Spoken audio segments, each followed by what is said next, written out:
Y bueno, yo lo voy a acompañar ahora con todas estas clases en la parte de ginecología y obstetricia.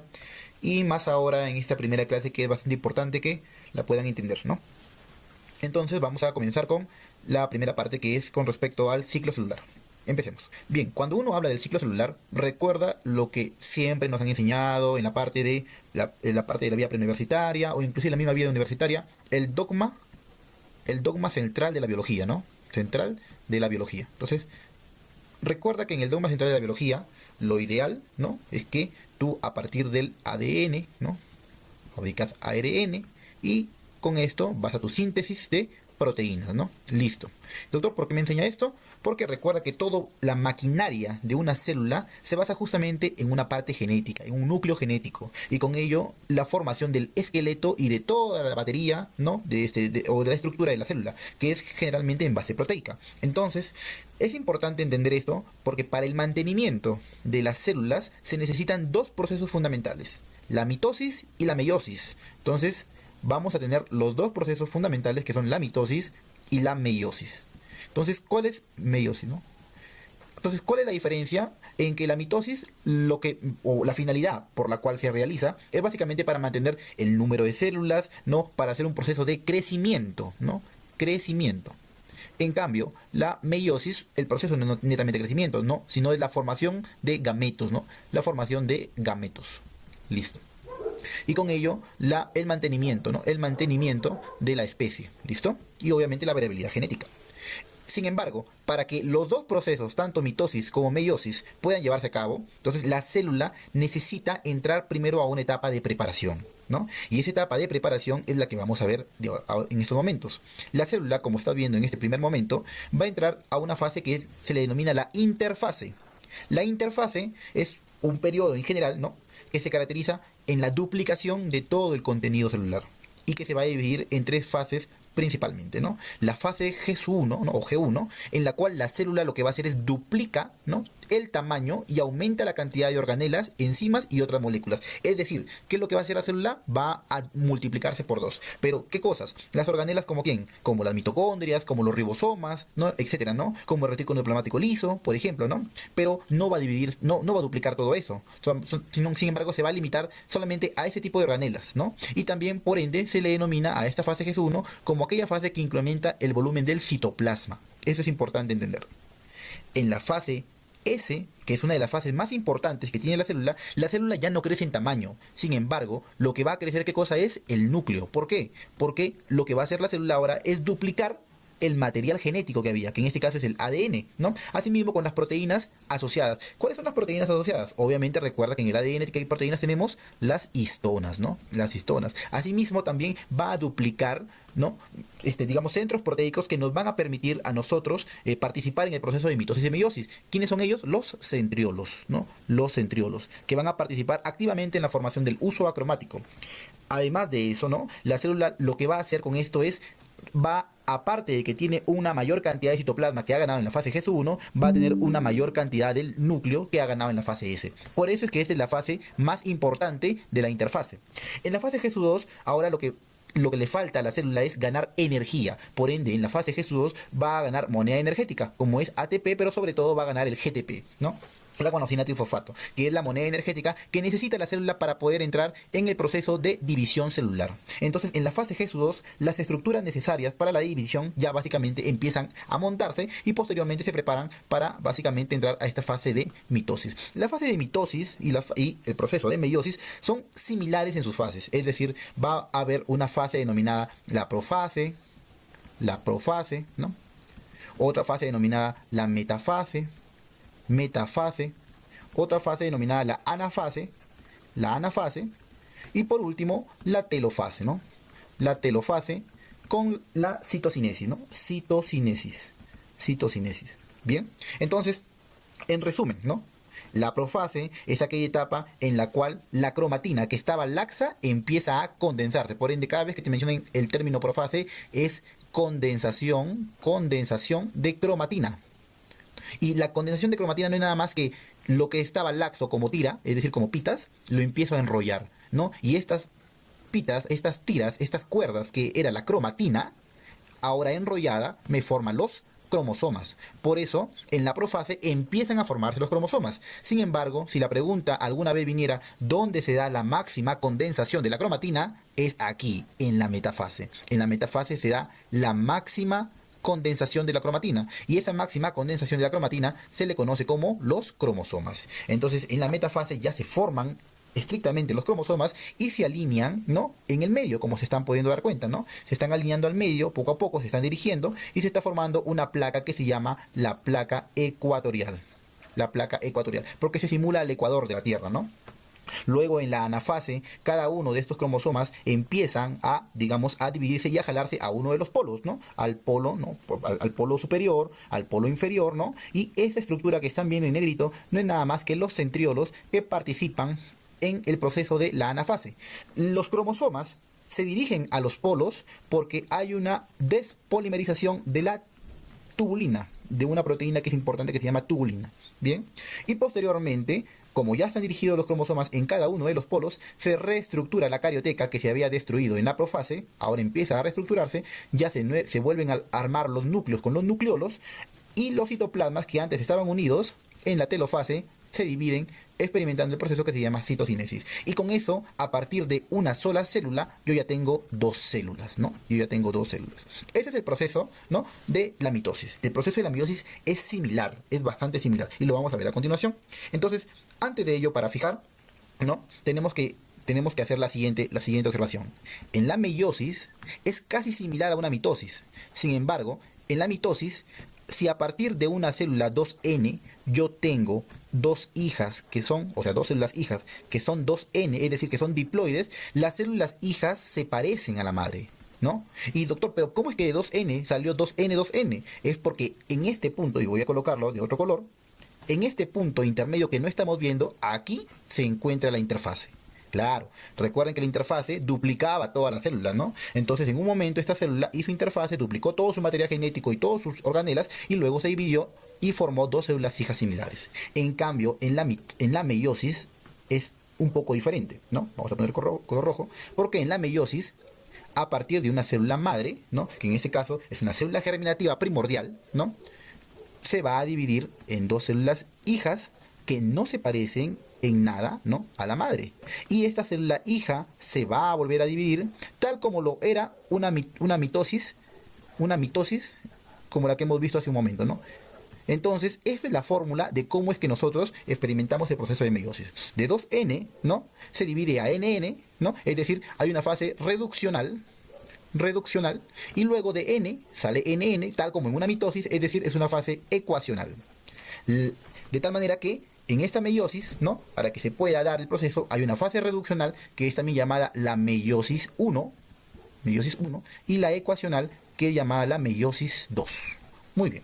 Entonces, no te olvides de esto es bastante importante, ¿bien? Porque así como la mitosis tenía su profase, su metafase, ¿no?, su anafase y su telofase, la meiosis 1 y la meiosis 2 también van a tener profase, metafase, anafase, telofase, ¿no? Profase, metafase, anafase y telofase. Obviamente sería aquí tipo 1, y acá serán tipo 2, tipo 2, tipo 2. Bien, eso es importante recordar. De todos los procesos que existen en la meiosis, de todos estos procesos, el más importante ocurre en la meiosis tipo 1, y de la meiosis tipo 1 en la profase 1. ¿Por qué? Porque es en la profase 1, donde se va a experimentar el fenómeno de recombinación genética. ¿Listo? Porque recuerda, ¿cuál era la finalidad de la meiosis? Formar gametos, pues.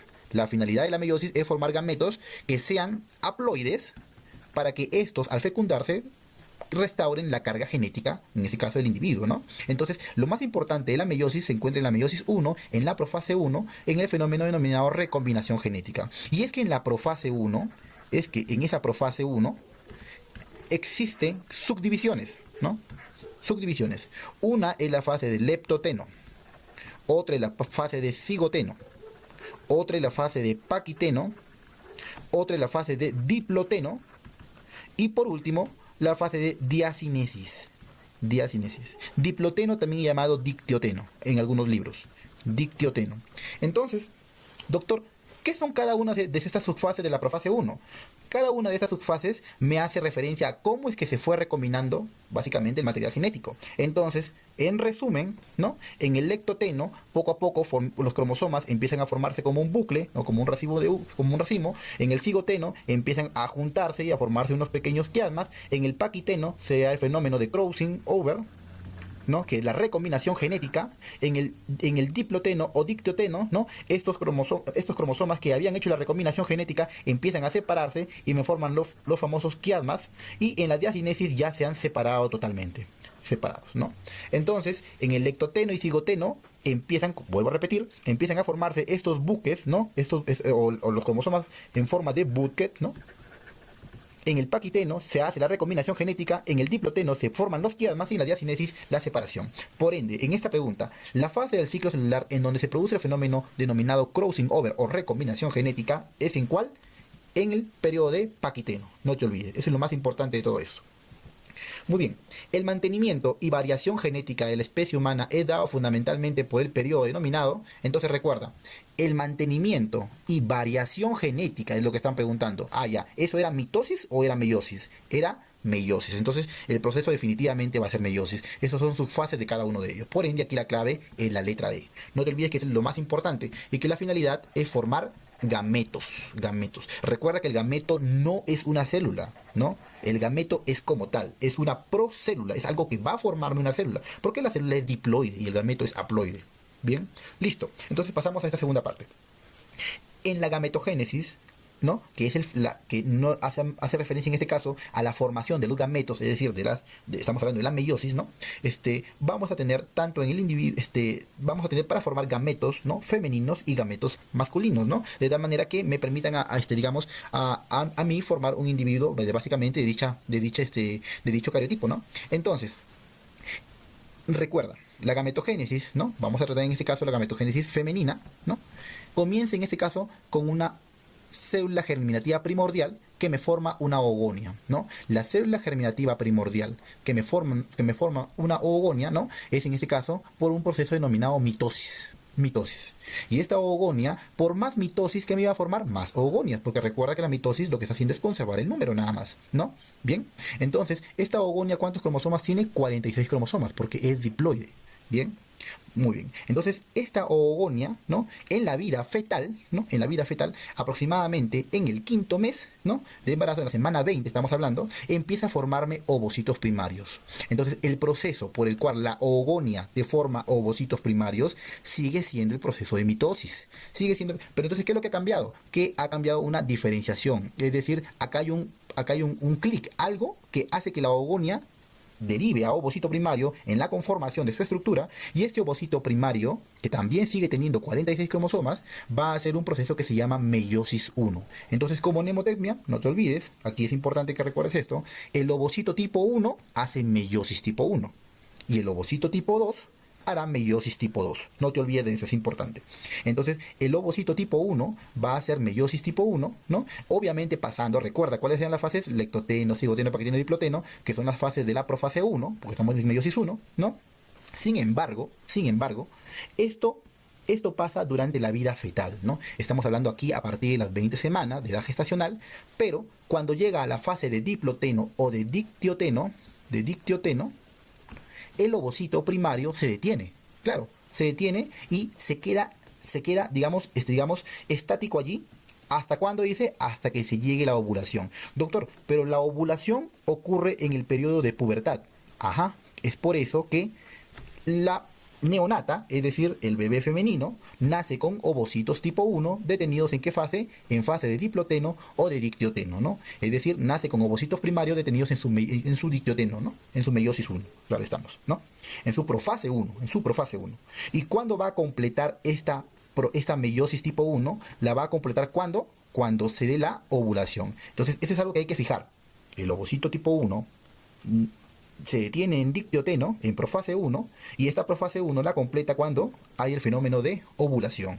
Entonces, cuando ocurre el fenómeno de ovulación, se completa la meiosis tipo 1, ¿no? Y me forma ahora un ovocito secundario y un cuerpo polar, que tienen la misma carga genética, pero lo único que varía es la cantidad del citoplasma. Este ovocito secundario que se ha formado posterior a la ovulación, ¿no? Va a hacer su meiosis 2, pero la meiosis 2, ¿no? No la va a completar, ¿no? Se va a quedar detenido en metafase 2. Y esta metafase 2 la va a completar cuando sea, ¿qué cosa? Fertilizado.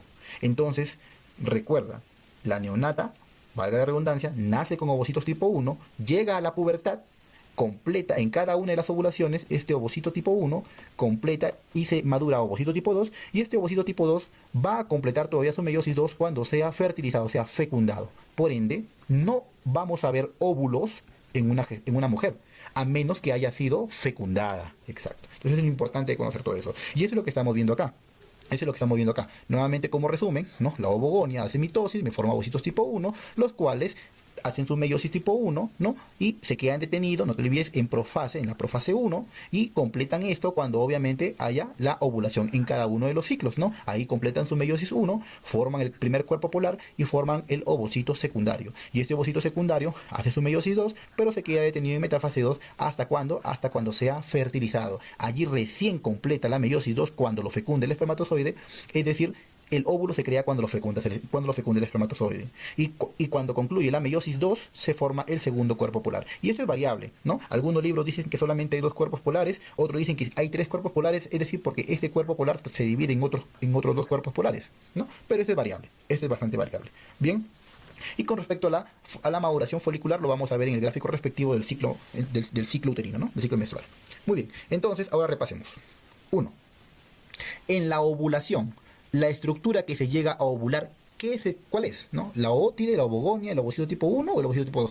¿Qué es lo que nosotros llegamos a ovular? Es el ovocito tipo 2. Lo que se llega a ovular es el ovocito tipo 2. El ovocito tipo 1 espera, ¿no? La pubertad, y en cada ciclo antes de ovularse se convierte a ovocito tipo 2, ¿no? Y este ovocito tipo 2 es lo que se libera del folículo, es lo que se libera. Por ende, la clave es la letra D.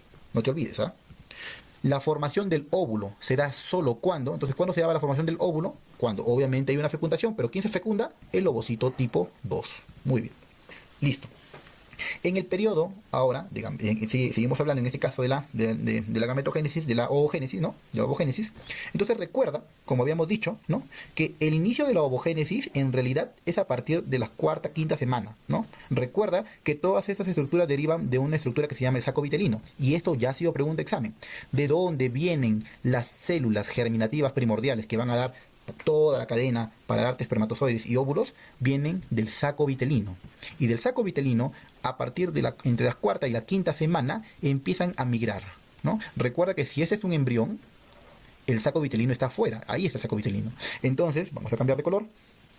Las células germinativas primordiales están acá en el saco vitelino y empiezan a migrar y entran por el mesenterio anterior, rodean al intestino posterior y se van por el mesenterio posterior y se establecen en unas crestas que se llaman las crestas gonadales. ¿Listo? Las crestas gonadales. Y es allí cuando empiezan a madurar. Si bien las células se forman entre la cuarta y quinta semana, es, digamos, entre las 20 semanas en donde se da un mayor punto de formación de ovogonias, ¿no? Entonces eso es importante recordar. ¿Cuánto aproximadamente? Aproximadamente es casi 7-8 millones. 7-8 millones. Bien. Entonces, se generan en total aproximadamente 7-8 millones de ovogonias, ¿no? Aproximadamente en la semana 20. Bien. Sin embargo, estos disminuyen, ¿no? Por un fenómeno que se llama apoptosis, ¿no? Por una apoptosis. Entonces disminuye aproximadamente al nacimiento alrededor de 1 a 2 millones, ¿no? A 2 millones, ¿no? Aproximadamente, ¿bien? Hasta que al llegar a la pubertad, ¿no? Solo llegan con 400.000, ¿no? Con 400.000. De los cuales, pregunta de examen, van a llegarse a ovular alrededor de 400 en toda la vida fértil de la mujer. Bien, listo. Y en la menopausia, obviamente, ya no hay carga, ya no hay, digamos, folículo, ¿no? O en este caso, conteo folicular adecuado, y por eso ya no hay cantidad de estrógenos y progesterona suficiente, ¿no? Entonces, la cantidad de ovocitos con las que se nace, vamos a cambiar de color, con las que se nace, ¿con cuánto se nace? ¿Con 7-8 millones? No, ¿verdad? Se nace con 1 a 2 millones de ovocitos. No te olvides, esta es pregunta clásica. Se nace. ¿Y cuántos tuvo como máximo? De 7-8 millones, pero esto fue aproximadamente en las 20 semanas de edad gestacional. Algunos ponen en el quinto mes, ¿no? En el quinto mes. Es importante. ¿Y con cuánto llega a la pubertad? Con 400.000, ¿no? Con 400.000. ¿Bien? No te olvides de esa pregunta. La cantidad de ovocitos que llegan a ovularse durante la vida fértil femenina, ¿cuántos son? Son 400, ¿no? Como lo hemos aclarado, son 400 los que llegan a ovularse. Recuerda que por cada ciclo menstrual aproximadamente maduran entre 20 a 50 folículos, ¿no? Obviamente cada folículo tiene un ovocito, ¿no? Algunos ponen un número menor, entre 15, ¿no? Pero el número que se maneja de forma teórica es 20, ¿no? Aproximadamente 20 ovocitos son los que llegan a madurar. Bien. Listo. Ahora, vayamos. Con respecto al desarrollo folicular, yo sé que ustedes han escuchado, ¿no? Que en el ciclo menstrual hay una fase, ¿no? Que le denominan la fase folicular y luego la fase lútea, ¿no? Entonces, ¿qué es el desarrollo folicular? Como su nombre mismo lo dice, es cómo va evolucionando el folículo. Entonces, te lo voy a graficar. Recuerda que digamos, el embrión femenino, ¿no? Vamos a poner acá, el embrión femenino, bien, ha tenido una célula que se llama la célula germinativa primordial. Entonces te la voy a dibujar a la célula germinativa primordial. Ahí está. Esta es la célula germinativa primordial. Y esa célula germinativa primordial se encuentra rodeada de células foliculares planas, ¿no? De células foliculares planas. Bien. Entonces a toda esa estructura es como nosotros le vamos a llamar un folículo primordial, ¿no? Folículo primordial. Bien. Sin embargo, esa célula germinativa primordial, ¿no? Se va a dividir, como hemos dicho, por el proceso de mitosis, ¿no? Y te va a dar ovocitos tipo 1, ¿no? Y esos ovocitos tipo 1 van a seguir rodeados de células foliculares planas. Por ende, el folículo primordial con el que nace, ¿no? En este caso, un feto, ¿no? Femenino, está compuesto por ovocitos tipo 1 más células foliculares. Células foliculares, que son del tipo planas. Entonces es así como nace básicamente, en este caso, el feto femenino, ¿no? Entonces es importante que recuerdes esto. El ovocito primario más células foliculares planas es el folículo primordial. Bien. Luego, estas células foliculares, ¿no? Estas células foliculares que son planas en un inicio, se van volviendo posteriormente cúbicas. Ahí están. Se están volviendo cúbicas, ¿no? Primero se vuelven cúbicas de una sola capa y luego se vuelven cúbicas de múltiples capas, pero siguen siendo cúbicas. Ahí está. ¿Listo? Entonces, estas células foliculares están cambiando básicamente de estructura, mientras que lo que está dentro, que es el ovocito tipo 1, sigue detenido como ovocito tipo 1. Por ende, a esta estructura nosotros le vamos a denominar folículo primario, ¿no? El folículo primario. Y el folículo primario, entonces, ¿de qué está compuesto? Está compuesto de un ovocito tipo 1 más células foliculares también. Pero estas células foliculares ya no son planas, son cúbicas. Y tenemos folículos primarios de dos tipos: unilaminar y multilaminar. Entonces este ovocito primario se está aislando cada vez más, está siendo enrollado o digamos envuelto de todas estas células foliculares cúbicas. Por ende empieza a aparecer, vamos a ponerlo de amarillito, una zona digamos, de parte proteica que le permite la fijación y nutrición de este ovocito tipo 1, ¿no? Y a esta zona le vamos a llamar nosotros la zona pelúcida. Y ya aparece en el folículo primario. Muy bien. Entonces, sí, seguimos. Doctor, ¿qué es lo que pasa ahora con las células foliculares? Las células foliculares siguen estando en mayor cantidad, en gran cantidad, pero las células del estroma que están a su costado empiezan, digamos, a envolverla, ¿no? Empiezan a envolverla, ahí está.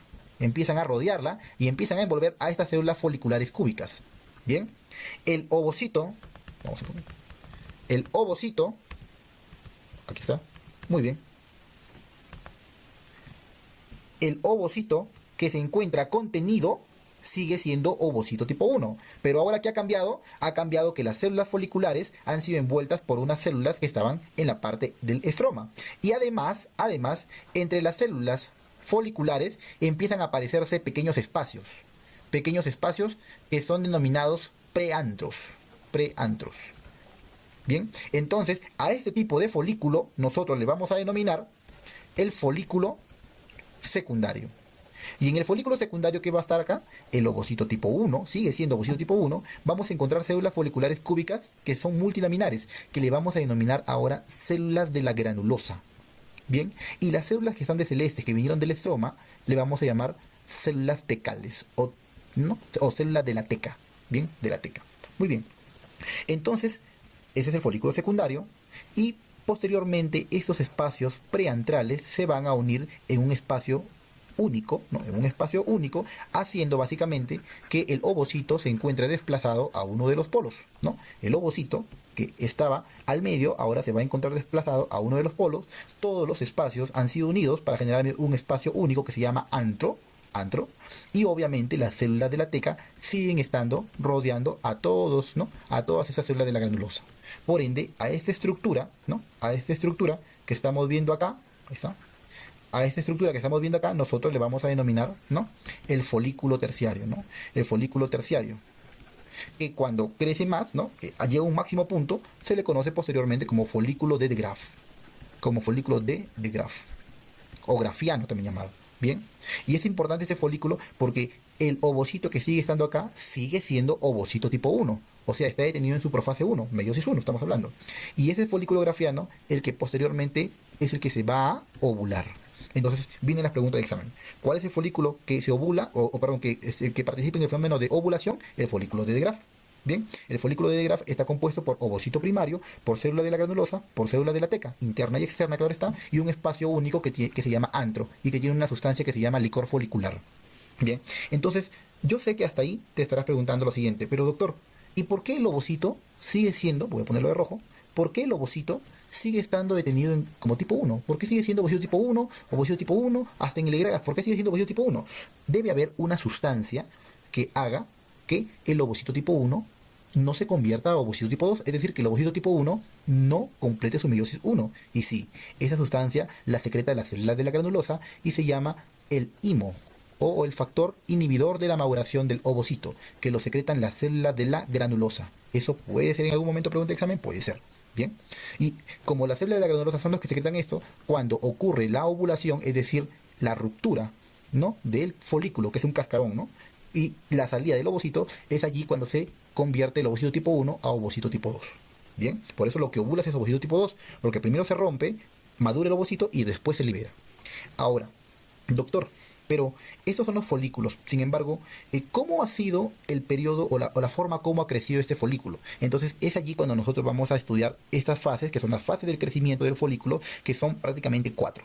La primera fase se llama la fase de reclutamiento, y como dice su nombre acá, se da en la fase lútea tardía. ¿Y cuál es la fase lútea tardía? Aquella que está aproximadamente en el día 26, 27, 28 de la regla. Estamos hablando entonces cuando ya está casi por, digamos, por haber la menstruación, ocurre este periodo, que se llama el periodo de reclutamiento. Y eso funciona tal igual como si fuera, digamos, el ejército, por decirlo así, ¿no? Entonces, yo tengo todo un ovario donde hay un montón de folículos. Habíamos dicho 400.000. Entonces yo digo, voy a reclutar folículos. Y empiezo y me jalo indiscriminadamente a un montón de folículos, ¿no? 40, 50 folículos, lo jalo. Y listo, ese es el periodo de reclutamiento que se da en la fase lútea. Y en la fase folicular temprana, donde está la FSH predominantemente, se da el periodo de selección, en donde estos folículos empiezan, como se dice su nombre, a seleccionarse. Es decir, bueno, yo he seleccionado a 40 folículos, pero los chiquititos no me sirven. Los demasiado grandes, patológicos, tampoco me sirven. Los que están tortuosos tampoco me sirven. Entonces empieza a haber un fenómeno de selección. Y ese fenómeno de selección es importante decirlo, que participa la hormona folículo estimulante. Bien, es importante eso. Estos folículos seleccionados no es único, son varios folículos seleccionados. De allí que decimos que son aproximadamente 20 los que empiezan a seleccionarse, y estos 20 folículos seleccionados van a ir creciendo, ¿no?, algunos más rápido que otros, hasta que se hagan folículos dominantes. Y cuando nosotros hablamos de un folículo dominante, ¿no?, el folículo dominante será aquel que ecográficamente mide 14 milímetros. Por eso es que estamos viendo aquí, 14 milímetros es lo que mide un folículo dominante. En esa etapa en el cual un folículo seleccionado se vuelve folículo dominante, se denomina dominancia temprana. Bien, dominancia temprana. Y este folículo dominante, uno de ellos, se va a volver folículo preovulatorio, el cual tiene una medida de aproximadamente 18 milímetros. Y eso también es pregunta de examen. Y los otros folículos que no han llegado, ¿no?, a desarrollarse y a crecer en su máximo esplendor, se vuelven folículos atrésicos. Folículos atrésicos. Y esa es la fase de dominancia tardía o maduración final. Entonces, en resumen, el reclutamiento se da al final de la regla. La selección se da al inicio de la regla y está a cargo de la FSH.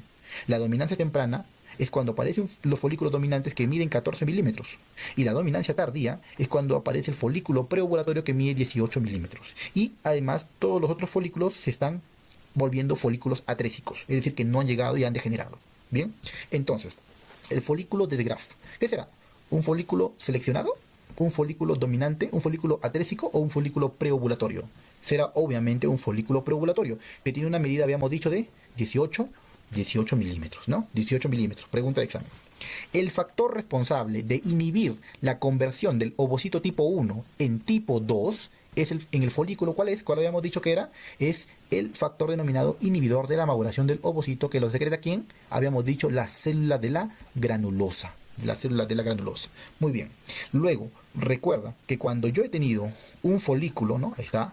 Un folículo que estaba rodeado por célula de la granulosa, por célula de la teca, ¿no? Y el ovocito estaba acá. Entonces, a esta zona en donde se produce la ruptura se le denomina cúmulo o óforo. Aquí es donde se produce la ruptura, es decir, la ovulación. Por aquí se va a romper y se va a salir el ovocito. Bien, entonces cuando el ovocito se expulsa, lo único que me queda es un cascarón vacío. Claro, es un cascarón que antes ha contenido, ¿no? Antes ha contenido al ovocito y que sangra. ¿Y por qué sangra? Porque la teca interna es vascular, entonces empieza a sangrar. Entonces este cascarón, luego, que es un folículo, luego se cierra. Y cuando se cierra, me forma una estructura que está compuesta por células granulosas y por células de la teca interna, ¿no? Y tiene una zona al centro que es con sangre. Entonces a esta estructura se le denomina cuerpo lúteo. Cuerpo lúteo. Entonces el cuerpo lúteo está compuesto por células de la granulosa, que se llaman granuloluteínicas, células de la teca interna, que se llaman tecoluteínicas, y por una zona central que se llama zona hemorrágica. Las células de la granulosa en el cuerpo lúteo, que son las granuloluteínicas, van a secretar estradiol, y las células tecoluteínicas van a secretar progesterona. Eso es importante que lo marques, ¿bien? Tecoluteínica, progesterona, granuloluteínica, estrógeno. Por ende, la formación de progesterona en el cuerpo lúteo está dado ¿por quién? Por las células tecoluteínicas. La clave es la letra C. Muy bien. Entonces ya hemos visto, ¿no? Ya hemos visto la gametogénesis, ¿no? En la mujer. Ahora vamos a ver la gametogénesis en el varón, que es muchísimo más fácil. Entonces, ponemos por acá la pluma y yo digo, la gametogénesis en el varón se llama espermatogénesis. Ten cuidado con el nombre, no te confundas. Espermatogénesis es todo el proceso.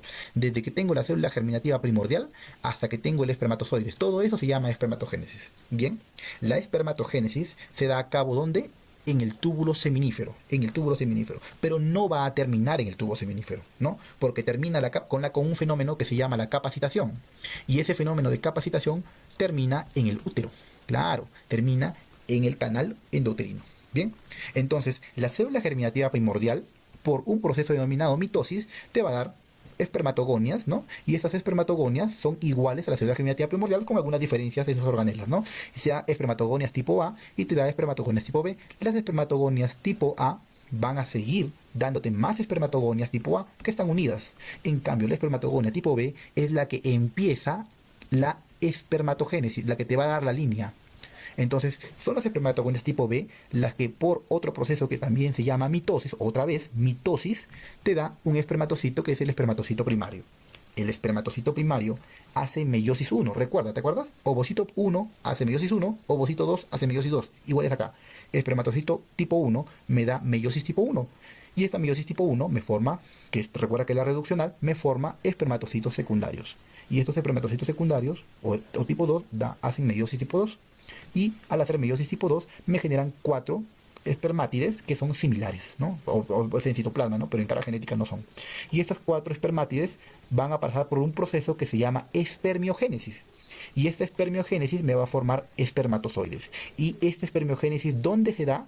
Se da en toda la parte del epidídimo. Bien, es importante eso. Entonces la espermiogénesis se da en el epidídimo. Por eso en el túbulo seminífero yo no voy a ver nunca espermatozoides. En cambio, en el epidídimo sí voy a ver espermatozoides.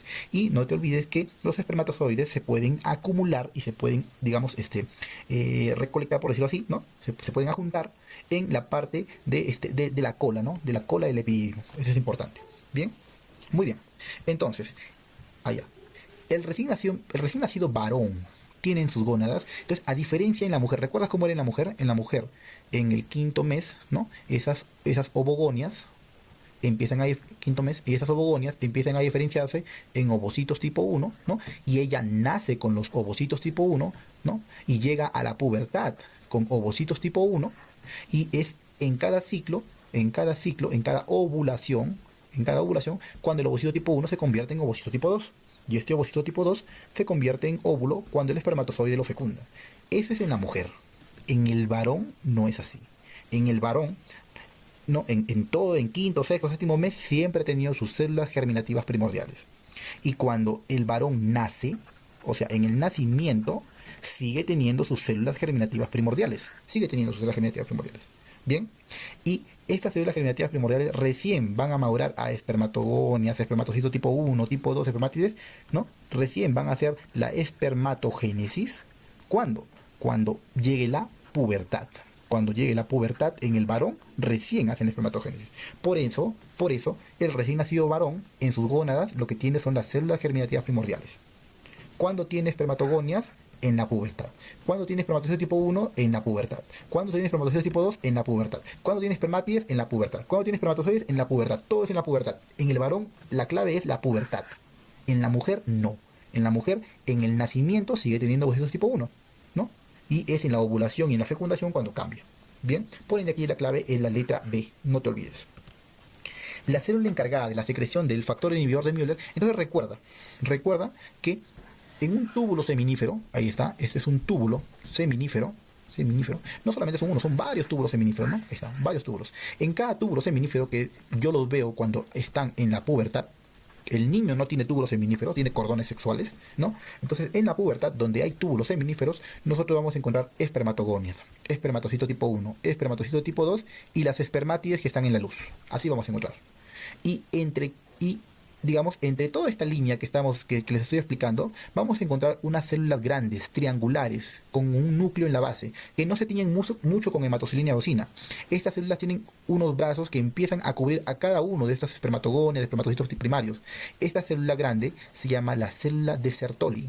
Y esta célula de Sertoli tiene la característica, y aquí lo pongo como mnemotemia, Sertoli con S de sostén, de sustentación. Entonces, Sertoli, ¿qué es lo que hace? Sertoli lo que hace es sostener. Sostener significa nutrir. Entonces, la nutrición de toda esta línea espermática la hace Sertoli. En cambio, entre túbulo y túbulo seminífero, nosotros vamos a encontrar algunas células en ese intersticio, que se llaman células intersticiales. Y estas células intersticiales también son llamadas células de Leydig. Células de Leydig. Y son estas células de Leydig las que secretan una sustancia que se llama testosterona. Entonces la pregunta de examen es, ¿cuál es la función del Leydig? Secretar testosterona. Leydig no lo veo en el niño, Leydig lo veo en el puber, no te olvides. En el niño solo se llaman intersticiales a secas, están inmaduras todavía. Bien, pero el niño sí tiene Sertolia.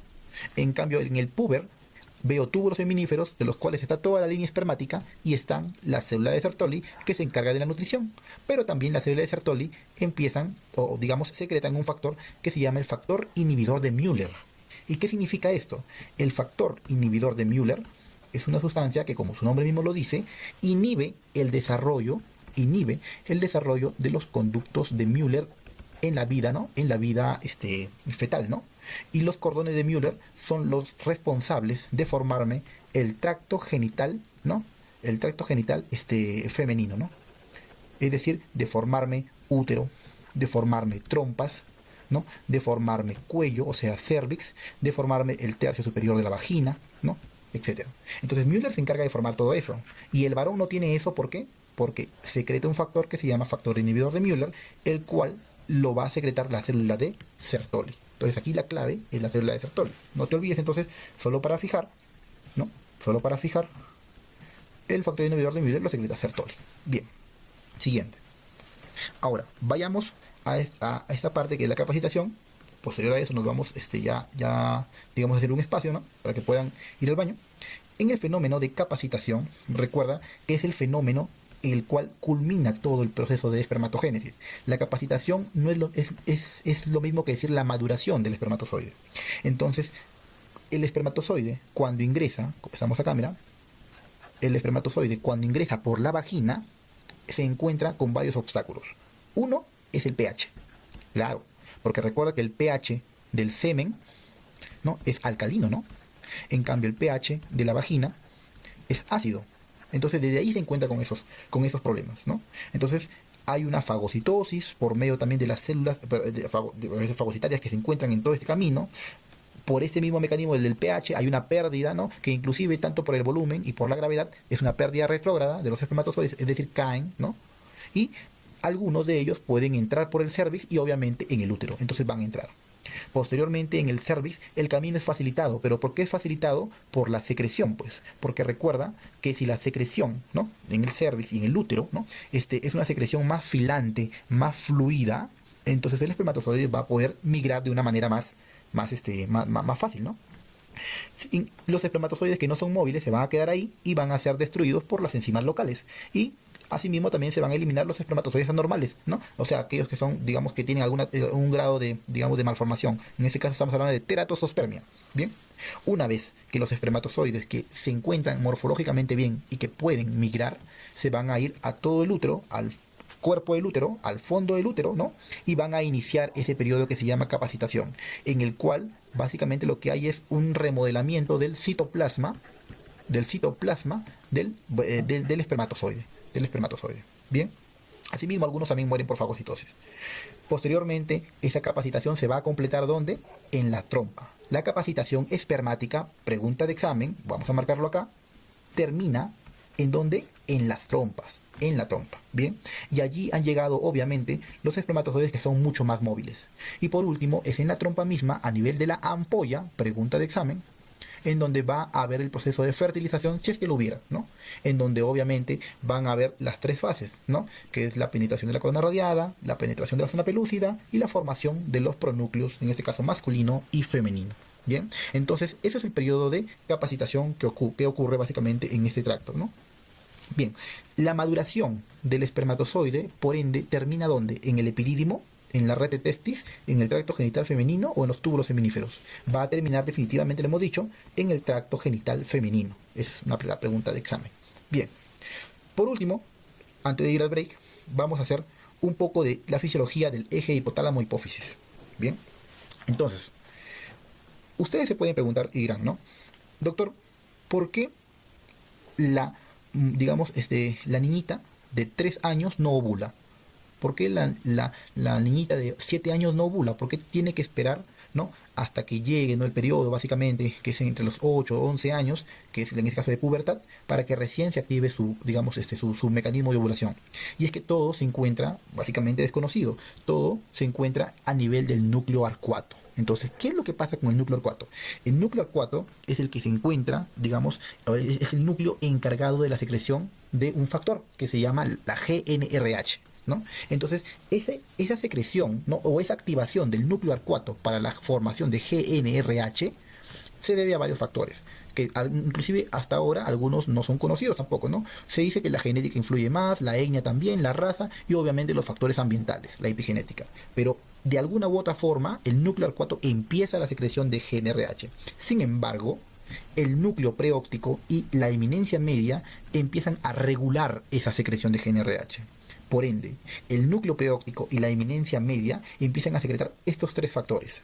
1, la quispectina, 2, la noradrenalina y 3, la dopamina. Y aquí vamos a marcar.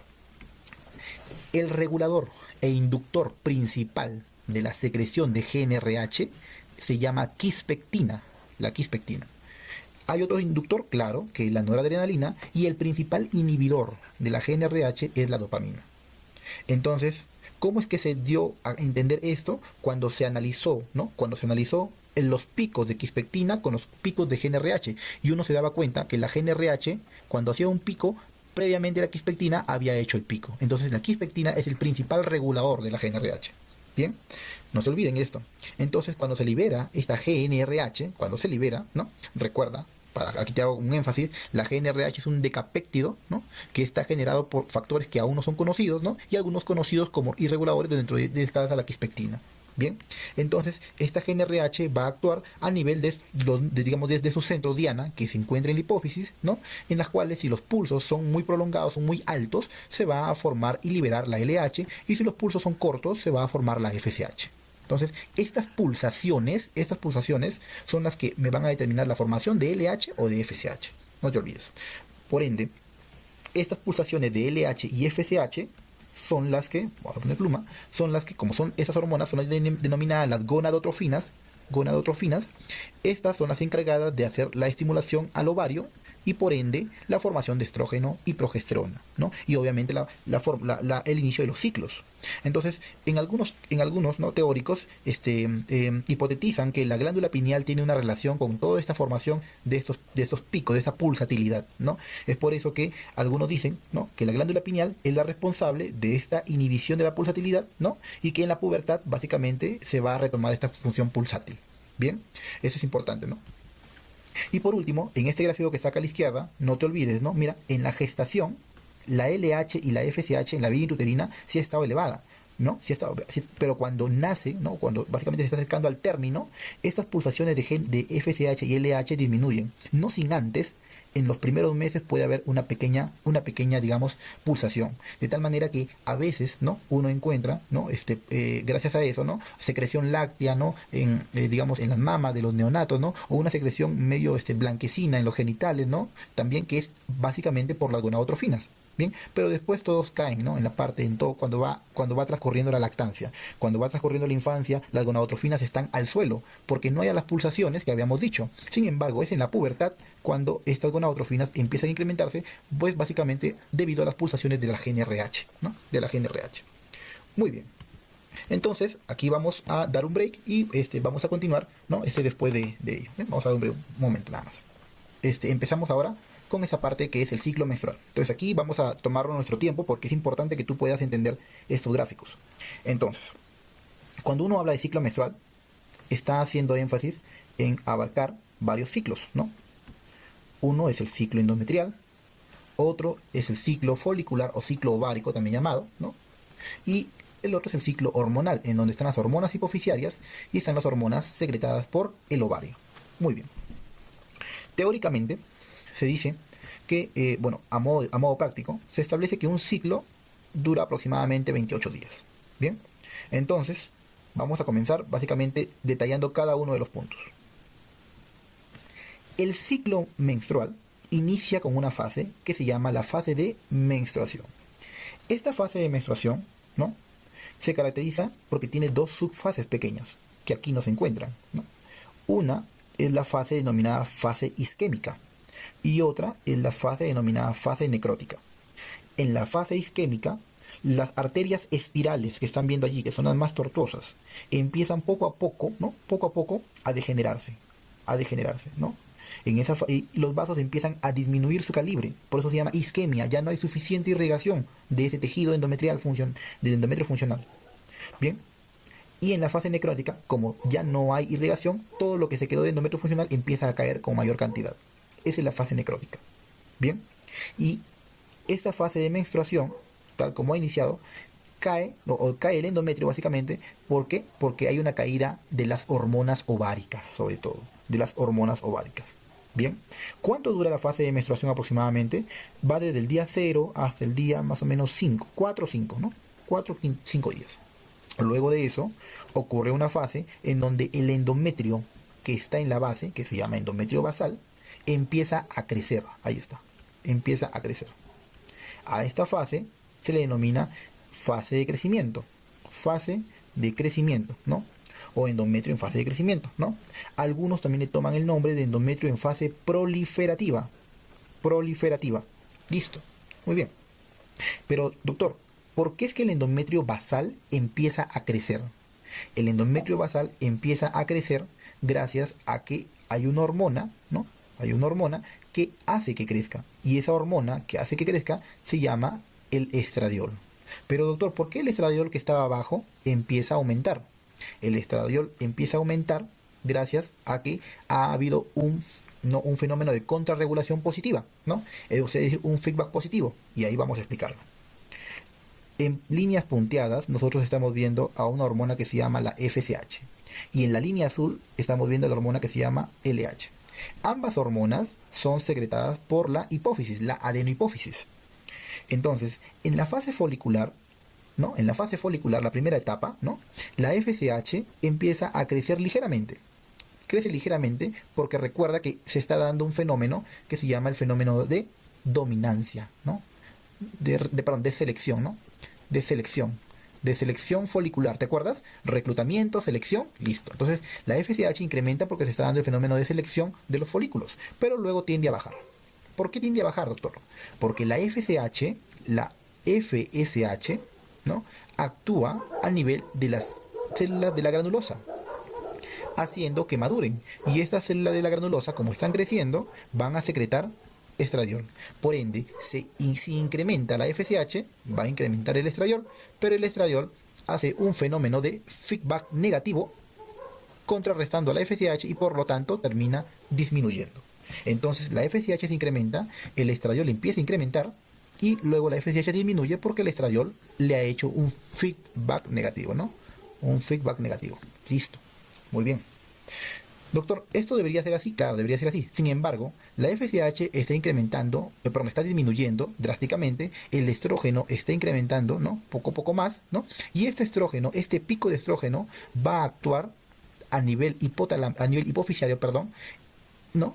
En donde se está secretando la FSH, ahí, al ladito, haciendo que las células o esos islotes que secretan LH empiecen a activarse.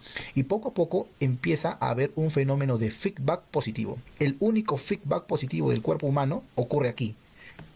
Incrementa el estrógeno, incrementa la LH. Es por eso que el estrógeno, que empieza a incrementarse a nivel del día 13, ¿no? El estrógeno hace un pico y la LH hace un pico seguidamente, es decir, en el día 14 aproximadamente, produciendo que la LH, al generarse un pico, haga, ¿no?, un fenómeno que se llama la ovulación, es decir, la ruptura del folículo. Entonces, nuevamente, la FSH se incrementa en la primera fase para permitir el desarrollo del folículo. La FSH hace desarrollar a las células de la granulosa del folículo, las que secretan estradiol, ¿no?, o estrógeno. Este estrógeno hace un feedback negativo y por ende la FSH baja, y estamos viendo que baja. Sin embargo, recuerda que las células de la FSH se encuentran adyacentes a las de la LH, porque son prácticamente las mismas, depende digamos, del pico, ¿no?, del flujo, ¿no? Entonces el estradiol incrementa y por un mecanismo que no se conoce, ¿no?, ocurre un feedback positivo. El incremento del estradiol incrementa la luteinizante. Y por eso es que se produce primero un pico de estrógeno y luego un pico de luteinizante. Y es esta luteinizante la que va a permitir el fenómeno denominado ovulación, que es lo que estamos viendo acá, la ovulación, que es la salida del ovocito secundario, no te olvides, es la salida del ovocito secundario. Bien. Ovocito secundario. Listo. Muy bien. Doctor, ocurrió este pico, ocurrió la salida básicamente del folículo. Entonces, este cascarón que se quedó abierto por la salida del folículo se va a cerrar y me va a formar el famoso cuerpo lúteo. Me va a formar el cuerpo lúteo. Que ya hemos visto cuál es su composición, ¿verdad? Hemos visto cuál es su composición. Entonces el cuerpo lúteo va a empezar a secretar una hormona que se llama progesterona. También secreta estradiol, pero sobre todo progesterona, ¿no?, que es lo más importante. ¿Por qué? Porque la progesterona tiene la función de hacer que este endometrio que estaba creciendo, ¿no?, que este endometrio funcional que estaba creciendo a raíz del endometrio basal, empiece a madurar. Entonces, la progesterona lo que hace madurar al endometrio funcional, ¿no? Por eso es que esta fase se llama fase secretora o fase progestacional, porque predomina la progesterona. ¿Y por qué se llamará fase secretora? Porque aquí las glándulas que se encuentran, ¿no?, en este endometrio son glándulas uterinas secretoras. ¿Qué, doctor? ¿Y en el endometrio proliferativo no habían glándulas? Sí, sí habían glándulas, pero habían glándulas uterinas rectas. En cambio, en la fase secretora hay glándulas uterinas secretoras.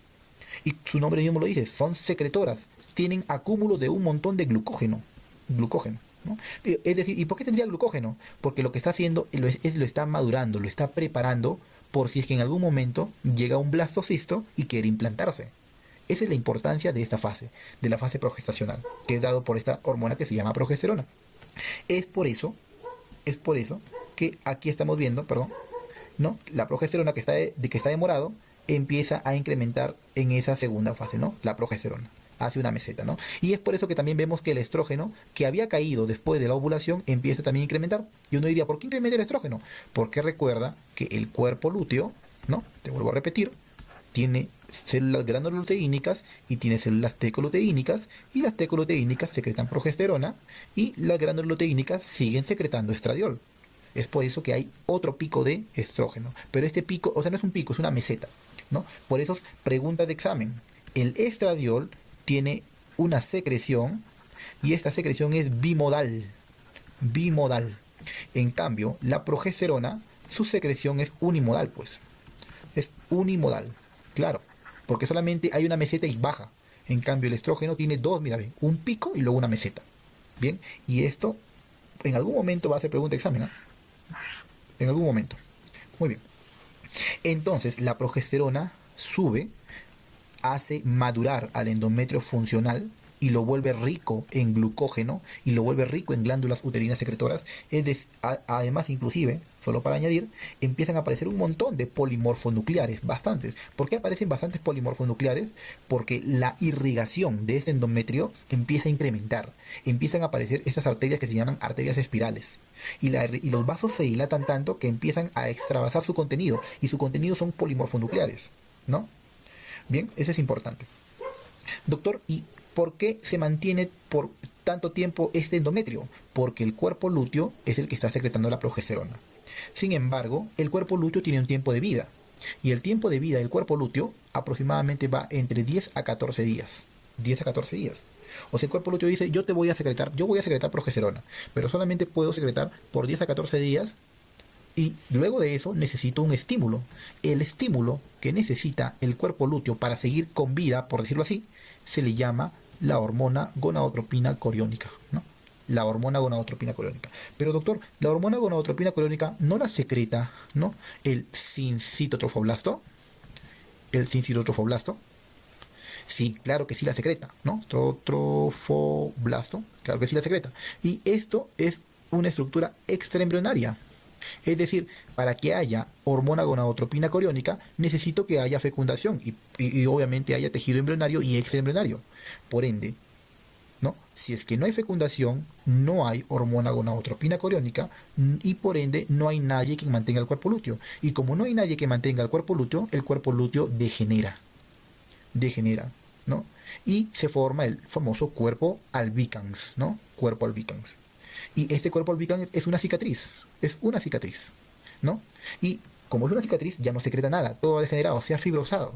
Y por ende, como no hay secreción, la progesterona cae, pues porque el cuerpo lúteo ya no está con vida, por decirlo así. Y también cae el estrógeno, porque también lo secretaba, ¿no? Entonces las hormonas caen. ¿Caen cuando las hormonas? Aproximadamente en el día 28. Y como cae la progesterona, entonces este endometrio que estaba siendo mantenido por la progesterona también cae. Y ocurre nuevamente el fenómeno de menstruación. Ocurre nuevamente el proceso de menstruación. Por ende, podemos nosotros decir que el fenómeno de menstruación ocurre por la caída de progesterona y obviamente también la caída de estrógeno, ¿no? Pero sobre todo, pregunta de examen, es por la progesterona. Por la progesterona. Y la progesterona cae porque el cuerpo lúteo degenera a cuerpo albicans. Algo importante que tú tienes que ver de este gráfico es la temperatura corporal. La temperatura corporal, ¿no? Que normalmente está entre 16.2, 16.3, ¿no? Ahí está. En la mitad del ciclo, para adelante, empieza a subir. ¿Y a base de qué hormona te darás cuenta? ¿Quién es la que incrementaba en la segunda mitad? La progesterona. Entonces, la progesterona es la hormona responsable, ¿no? Del incremento de la temperatura corporal. Aproximadamente incrementa de 0.5 a 1 grado, ¿no? Es importante recordar eso. Muy bien, entonces, hemos visto el ciclo endometrial, que se compone, en resumen, de una fase de menstruación, en una fase proliferativa o de crecimiento y en una fase secretora. Hemos visto el ciclo hormonal, que se compone por la FSH, que hace un pico al inicio y luego cae, ¿no? Y este piquito de acá lo hace porque están cerca, ¿no? Les menciono nuevamente, ¿no? La célula, pero no tienen relevancia. En cambio, la LH sí hace un único pico intenso a nivel del día 14, ¿no? Y precedido a este, ha hecho el estrógeno un pico anterior. Recuerda que el estrógeno es una secreción bimodal y la progesterona es una secreción unimodal. Y algo que me olvidaba aquí.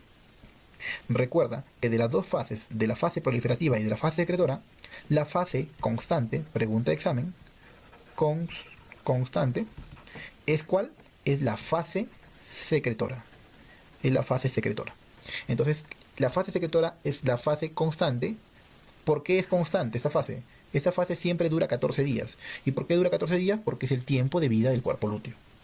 Por ende, si yo tengo un ciclo de 28 días, entonces yo te pregunto, ¿en qué día ha sido la ovulación? Ah, ya, pues doctor, si usted me dice que la fase secretora tiene 14 días, entonces yo digo 28 menos 14, ¿me da cuánto? 14. Y en el día 14 quiere decir que ha sido la ovulación.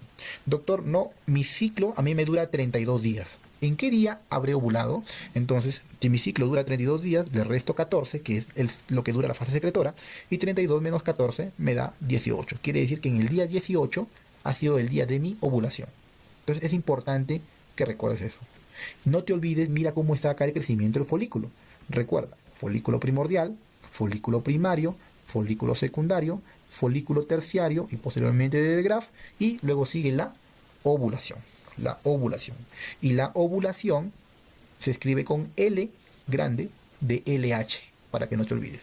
Pregunta de examen. Ovulación con LH. Muy bien. Entonces ahora respondemos. La hormona que completa el desarrollo folicular, ¿cuál es? Esta es una pregunta muy muy importante. Entonces, para responderla, te voy a hacer un pequeño gráfico, porque sé que algunos pueden fallar.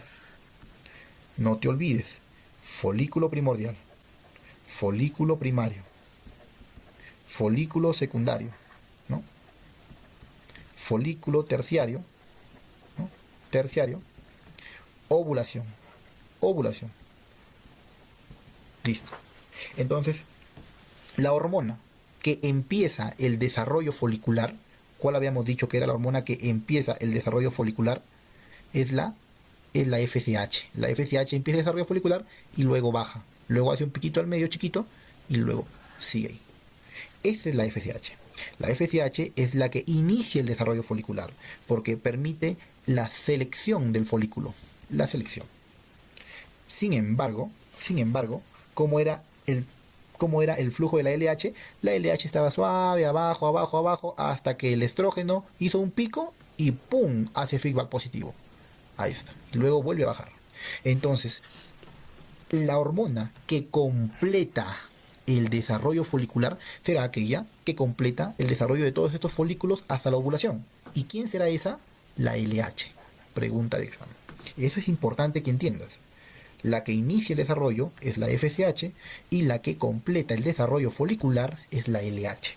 Por ende, aquí la clave es la letra B. No te olvides, ¿eh? Es importante eso. Muy bien. El incremento de 0.5 a 1 grado de la temperatura corporal durante el ciclo menstrual se debe a qué hormona? ¿Será la FSH? No. ¿La hormona gonadotropina coriónica? Tampoco. ¿El estrógeno? No. La progesterona es la responsable del incremento de la temperatura corporal. De hecho, ya ha sido pregunta de examen, es un signo indirecto, ¿no? Que ya ha habido ovulación. Claro, pues. Porque si no hay ovulación, no hay progesterona, pues, ¿no? Primero se ovula y luego se da la secreción de progesterona. Este es un signo indirecto de que ya ha habido ovulación. Bien. Otro es la filancia del moco. Muy bien. ¿Qué hormona cumple un papel fundamental en el crecimiento folicular final y la ovulación durante el ciclo? Entonces, dice, ¿qué hormona cumple un papel fundamental en el crecimiento folicular final y la ovulación durante el ciclo ovárico? Ya hemos dicho nuevamente quién es la que pertenece, quién es la que permite la ovulación, ¿no? Es la hormona luteinizante. Y obviamente también participa en el crecimiento folicular final, lo que habíamos dicho, la que completaba la maduración del folículo. Bien, entonces esa es la clave, la letra C, la hormona luteinizante. Aquí te puse la pregunta de otra forma, ¿no? Para que tú la puedas ver, ¿no? Ovulación con L de LH y crecimiento folicular final, no te olvides. El principal inductor del inicio de la pulsatilidad de la GnRH es, entonces recuerda, la GnRH no se sabe por qué factores empieza a pulsar, pero se dice que el principal inductor de la GnRH es la denominada las quispectinas, que también tienen un pico similar, ¿no? La quispectina es el principal inductor. Y el segundo inductor, ¿cuál es? La noradrenalina. Este es el primero y este es el segundo. ¿Y cuál es el inhibidor? Este es el inhibidor, la dopamina, inhibidor. El inhibidor de los pulsos de la GnRH es la dopamina. La polaridad no tiene nada que ver aquí. Claro está. Entonces aquí la clave es la letra B. Muy bien. Ahora vamos a terminar, ¿no? Vamos a terminar con esta parte de anatomía y fisiología mamaria. Vamos a hacerlo de una manera también didáctica para que lo puedas entender. Bien, los tejidos en un embrión, que lo vamos a ver en una clase aparte, ¿no? En una gástrula, que es una estructura embrionaria que se genera en la tercera semana, ¿no? Se pueden dividir como ectodermo, como mesodermo y como endodermo. Es decir, la gástrula es un embrión trilaminar. Trilaminar. Muy bien. Del ectodermo va a salir dos estructuras. Un ectodermo superficial y un neuroectodermo. Y una estructura plus que se llama la cresta neural. Listo. Del ectodermo superficial a modo de mnemotecnia, que te quede así nada más especificado, te va a dar todo lo que es en tu superficie, es decir, tu piel, tu cabello, tus glándulas externas, estoy hablando, tus uñas, ¿no? Entonces, el ectodermo superficial es bastante importante porque está relacionado justamente con esto, con la piel y con sus glándulas de la piel anexas. Bien, el desarrollo de la glándula mamaria se da aproximadamente en la quinta semana. Bien, eso es importante también que lo tengas en cuenta. Muy bien. El desarrollo de la glándula mamaria es proveniente del ectodermo superficial, porque justamente es una estructura anexa a la piel. Bien, muy bien. El ectodermo superficial, la glándula mamaria, deriva de una invaginación del ectodermo superficial, de una invaginación, ¿no? La glándula mamaria es un tipo de glándula sudorípara. Pregunta de examen. No te olvides, la glándula mamaria es producto de una glándula es una glándula sudorípara modificada. Bien. Y las glándulas mamarias han habido varias durante todo el transcurso de la vida. Generalmente se acepta alrededor de 7 a 8 montículos mamarios en una línea que está acá, que se llama la línea mamaria. La línea mamaria. Y se forman varios montículos, aproximadamente 7 a 8, de los cuales es el segundo montículo, el que va a desarrollarme la mama fundamentalmente, ¿no? La mama definitiva, ¿no? Y el resto de, digamos, de montículos van a desaparecer. En algunos persisten, ¿no? Denominándose por ahí una mama múltiple, ¿no? Básicamente, ¿no? Bien. Las famosas polimastias, ¿no? Y si es con pezón, con politelia, ¿no? Pero es el segundo montículo el que va a persistir, este que está acá. Muy bien. Entonces no te olvides de eso. La mama pesa aproximadamente entre 150 a 500 gramos. Obviamente eso va a variar de acuerdo a la paciente, ¿no? A la fémina, ¿no? Claro está. La ubicación de la mama se ubica aproximadamente entre la segunda, ¿no? y la séptima costilla. A ese nivel, ¿no? En la parte medial, obviamente, limita con la línea paraesternal y en la parte lateral con la línea medio axilar. Claro, entonces esa es la ubicación de la mama. Entre la segunda y la séptima costilla, en la parte medial está la línea paraesternal, ¿no? O sea, el esternón, y en la parte lateral la línea media axilar. Bien. Y obviamente que hay una parte de la mama, ¿no? Que se dirige hacia la fosa axilar, ¿no? Que es la cola de Spencer, ¿no? Bien. La composición de la mama. La mama está compuesta, ¿no? La parte funcional por la porción glandular, ¿no? Esta mama, que es básicamente la porción glandular, tiene como unidad, esto también es pregunta de examen, al lobulillo mamario, ¿no? Al lobulillo mamario. Bien. Obviamente estos lobulillos mamarios se encuentran en acinos, claro está, pero básicamente su composición es de una parte adenomérica, o sea, del adenómero, y una parte del conducto, ¿no? Entonces, esta zona se llama el adenómero, y esa parte es el conducto, ¿no? O ducto, ¿no? Y el adenómero es la porción glandular propiamente dicha. Glandular. Es decir, acá se va a secretar, ¿no? ¿no? El contenido, que en este caso es el contenido lácteo, y por el conducto se va a excretar el contenido lácteo. Bien, eso es importante que lo puedas recordar. Asimismo, la mama tiene un soporte, ¿no? un soporte conjuntivo. Recuerda que la mama tiene por detrás a este músculo, ¿no? Ahí está. Este músculo es el pectoral, ¿no? Es el músculo pectoral. Recuerda que está el pectoral menor, por detrás el pectoral mayor, y como todo músculo, este pectoral tiene una fascia, que es un recubrimiento, ¿no? Un recubrimiento de tejido conjuntivo o conectivo. Entonces, este recubrimiento del músculo, vamos a ponerlo mejor de otro color, vamos a poner el color verde. Este recubrimiento del músculo pectoral, ¿no? Lo que va a hacer es dar metabiques de tejido conjuntivo que van a penetrar a todo el espesor de la mama, a todo el espesor de la mama. Bien, esos tabiques se le denomina los ligamentos de Cooper. El ligamento de Cooper son los tabiques, ¿no? O las proyecciones de la fascia, ¿no? Las proyecciones de la fascia de la fascia, en este caso pectoral común, ¿no? Y estas proyecciones, cuando se acercan hacia el pezón, se le va a denominar las famosas crestas de Durack. Muy bien, estamos ahí. La mama fundamentalmente, ¿no? Es tejido adiposo. Funcionalmente es glándula, pero en su mayoría, en porcentaje, es tejido adiposo. No te olvides de eso. Es un tejido de relleno. Bien. Asimismo, la mama tiene una cubierta, como estás viendo, que en este caso es por piel, claro que sí, pero en la parte anterior tiene una estructura, ¿no? Que cambia de coloración, ¿no? Generalmente una coloración más oscura, en algunos más rosada, ¿no? Con una prominencia más, ¿no? Esta estructura que están viendo se le llama pezón, ¿no? En la parte distal, y en la parte circular se le va a denominar areola. Entonces, la cubierta cutánea en la parte media, la parte central de la mama, está compuesto por un complejo que se llama el complejo areola-pezón.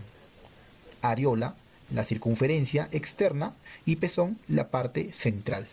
Bien, listo. En esa cubierta cutánea, en la areola, muchas veces hay pequeñas, digamos, ¿cómo les podemos decir? Pequeñas prominencias, ¿no? Que hay en esa areola, que le vamos a llamar los famosos tubérculos de Montgomery, ¿no? Son los tubérculos de Montgomery. Bien. Que obviamente en la mujer embarazada cambian de nombre a tubérculo de Morgagni porque empiezan a ser funcionales. En cambio, en la no grávida, en la que no está gestando, se llaman tubérculos de Montgomery. Bien. Bien, es importante que entiendas eso. La irrigación arterial. Vamos a cambiar de color. En la irrigación arterial, fundamentalmente la mama recibe de 3 niveles. ¿Bien? Y para que no te olvides, vamos a hacerlo a modo de mnemotecnia. Como es la mama, la irrigación arterial va a estar por la arteria mamaria interna, ¿no? Por la arteria mamaria interna. Y recuerda que la arteria mamaria interna es rama de una arteria que es la arteria subclavia. En segundo nivel será la arteria mamaria externa, ¿no? O torácica externa, o torácico lateral, ¿no? Y lo cual básicamente es una rama de la arteria axilar. Y por último, ¿no? Tenemos a las arterias intercostales, que también dan irrigación, sobre todo, ¿no? A la parte anterior, ¿no? Que se dirige hacia la mama, ¿no? Entonces la irrigación arterial es importante que la pueda recordar. Y esa es pregunta también, ¿no? La irrigación de la mama se debe a la arteria mamaria interna, a la arteria mamaria externa y a las arterias intercostales. La interna, que es rama de la subclavia, y la externa, que es rama de la arteria axilar. El sistema de drenaje venoso obedece al mismo recorrido que tiene la irrigación arterial. ¿Bien? Y con respecto a la parte linfática. En la parte linfática de la mama vamos a tener 2 niveles. El primer nivel de drenaje linfático está dado básicamente por un plexo superficial. Y el segundo nivel es por un plexo profundo.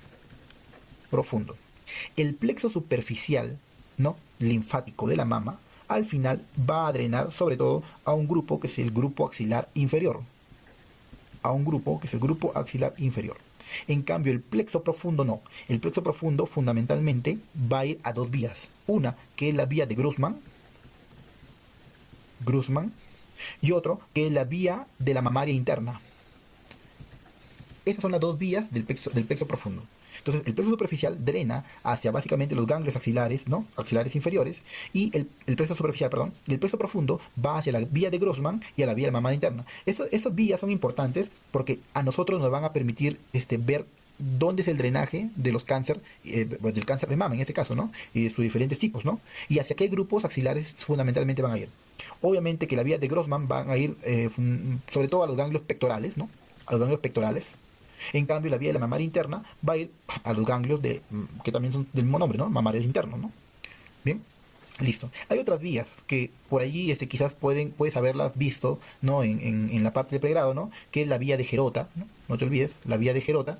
¿Dónde te has visto esto, la vía de Gerota? Sobre todo cuando un cáncer de mama, ¿no? Hace metástasis de frente al mediastino, ¿no? Es decir, o sea, atraviesa el mediastino. Entonces ¿es por qué? Porque ha seguido la vía de Gerota. La vía de Gerota es una vía del mediastino, ¿no? Mediastínica.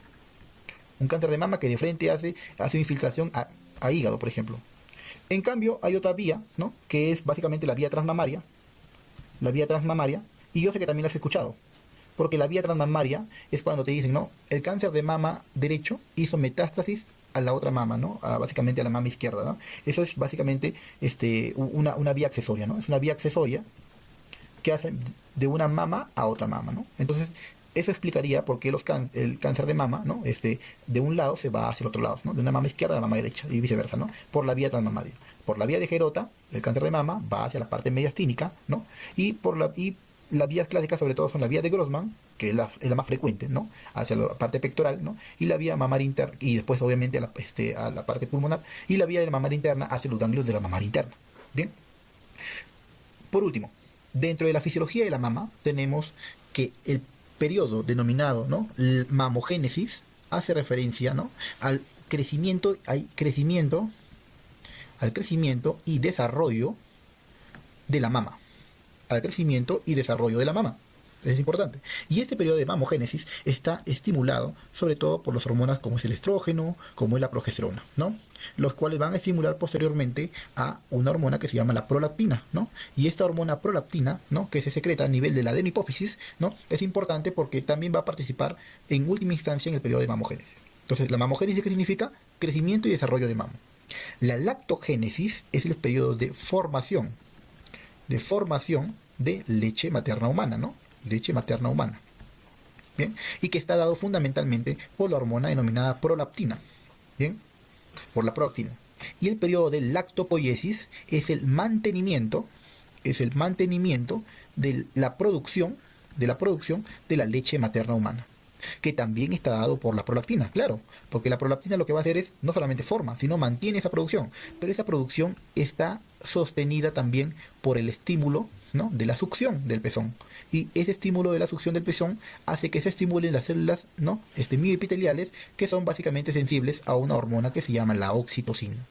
Entonces, la mamogénesis, crecimiento y desarrollo de mama, estimulada por estrógeno y progesterona; la lactogénesis, la prolactina, ¿no? Para la formación de la leche; y la lactopoiesis, que es el mantenimiento de esa producción de leche, y obviamente que es también por la prolactina, pero que está asociado con la oxitocina porque ella básicamente permite, ¿no? el estímulo o un famoso reflejo que se llama el reflejo de Ferguson. El reflejo de Ferguson, que está dado gracias a la oxitocina, ¿no? Permite el mantenimiento de esa secreción de prolactina y por ende la lactopoiesis. Bien, entonces ahora vamos básicamente a responder las preguntas. La mama es una modificación. ¿De qué tipo de glándula habíamos dicho? Será una glándula sebácea, endocrina, paracrina. Es una glándula del tipo sudorípara, ¿no? Es una glándula sudorípara modificada, ¿no? Que se forma en la quinta semana de edad gestacional. La hormona relacionada con el desarrollo de los conductos galactóforos, ¿cuál es? Entonces, aquí como mnemotecnia también te dibujo cómo se llamaba esa porción glandular: adenómero. Y cómo se llamaba la porción, digamos, excretora, era el ducto. Entonces, este es el adenómero, ¿no? Y este es el conducto, ¿no? O ducto. Listo. Entonces, el adenómero está compuesto, obviamente, tiene dos composiciones, superficial y profunda, pero solamente a modo esquemático. No te olvides que acá están las células que van a empezar a formar la leche, ¿no? La prolactina, ¿no? Pero también en la parte externa vamos a encontrar entrecruzado a las células mioepiteliales, que son las células en las cuales actúa la oxitocina. Bien. Entonces, el estrógeno, ¿no? El estrógeno actúa permitiendo el desarrollo de las células que tapizan los conductos. Aquí actúa el estrógeno. En cambio, la progesterona lo que hace es actúa a nivel de las células que van a favorecer la secreción glandular. Aquí. Entonces, como modo de mnemotecnia, no te olvides la palabra pezón, ¿no? Pezón.